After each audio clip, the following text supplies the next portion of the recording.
পৰিস্থিতি হয়নে নহয়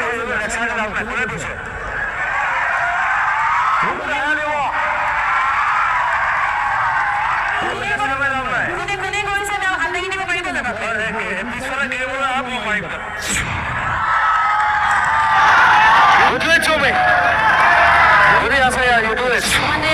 যিখিনি ঘটনা হৈ গ'ল আপোনালোকে পুলিচলৈ আপোনালোকে লাঠি বা চেণ্ডেলৰ পৰা চব বস্তু উলিয়ালে যিখিনি পৰিস্থিতি হ'ল এই কেইজনমান উদ্যন্ত যুৱকৰ কাৰণে যোনটো পৰিস্থিতি হ'ল তাৰ ফলত আপোনালোকৰ হাজোৰ নামখিনি ইতিমধ্যে বদনাম হ'ল কাৰণ চেনেলতো নিউজ চলি আছে এইটোৱে যদি গতি হয় বিহু আৰু নাথাকিব ভৱিষ্যতলৈ চিডি আজিকালি পাইৰেচি হয় চিডি নচলে ভৱিষ্যতলৈ আমাৰ বিহুটো দাগি হৈ গৈ আছে আৰু এইটোৱে যদি গতি হয় পিছলৈ আপোনালোকে বিহু দেখাটো নাপাবই মঞ্চত মোবাইলত অকল গান শুনিব লাগিব